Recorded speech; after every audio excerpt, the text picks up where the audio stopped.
మరి గ్రామీణాలకు సంబంధించిన బడ్జెట్లు కూడా దీనిలో కనపడలేదు. దాని నుంచి రోడ్డు కోసం కేటాయించారు, కానీ అంతగా వన్ సైడ్ కేటాయించలేదు. ఎందుకంటే ఇప్పుడు గవర్నమెంట్ కూడా అలాంటి వాతావరణం పూర్తిగా అమరావతి పోలవరం అభివృద్ధి అంశాల మీద తీసుకొని ఓట్లు అడగాలి అన్న యాంగిల్లో ఆలోచిస్తుంది. రోడ్ల కోసం కొంత కేటాయించిన తప్ప ఇప్పుడు గ్రామీణ ప్రాంతాలకు సంబంధించిన బడ్జెట్లో ప్రధానమైన కేటాయింపులు అయితే లేవు.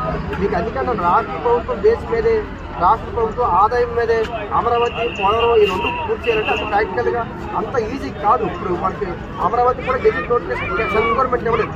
మన ఎంపీలు బలంగా అక్కడ కూర్చొని పోరాడితే తప్ప అంత ఈజీ కాదు. రాష్ట్ర విభజన దగ్గర నుంచి ఈ రోజు కూడా ఆర్థికపరమైన నష్టాలు లోటు ఉంది ఏపీలో.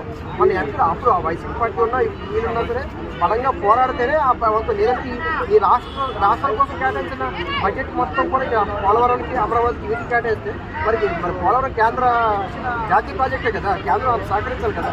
అదే సార్ కరెక్ట్. నిర్మలా సీతారామన్ గారు కూడా పోలవరానికి ప్లస్ అమరావతికి కేటాయించారు.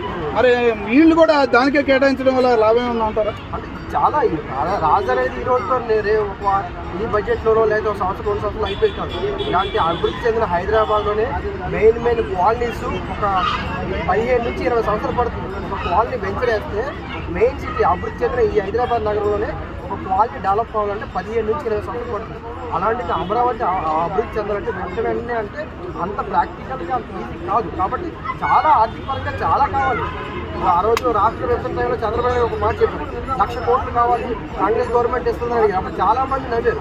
ఈరోజు 1,00,000 కోట్లు మించిపోయింది. 56,000 కోట్ల దాకా సెంట్రల్ గవర్నమెంట్ ఫండ్ కొంత, రాష్ట్ర ప్రభుత్వ ఫండ్ ఇవన్నీ కలిసి 56,000 కోట్లు అమరావతి పెట్టాల్సి వస్తుంది. ఇంకా మరి ఇంతకుముందు పెట్టి డెవలప్ చేయాలని 1,00,000 కోట్లు కూడా చాలా తక్కువ అవుతుంది. అంటే ఏమంటే అమరావతి ఈ ప్రభుత్వం ఇప్పుడు హయాంలోనే అభివృద్ధి చేసి పూర్తిగా అమరావతి బేస్ మీదే అమరావతి అభివృద్ధి చేసి ఆ డబ్బుతోనే రాష్ట్రం నడిపించాలంటే అది అంత చిన్న విషయం కాదు. సో అన్ని ప్రాంతాలు ఇండస్ట్రీ డెవలప్ చేయడానికి కూడా ప్రయత్నం చేయాలి. అలా కూడా గవర్నమెంట్ చేయాలంటే కూడా సెంట్రల్ గవర్నమెంట్ సపోర్ట్ కావాలి.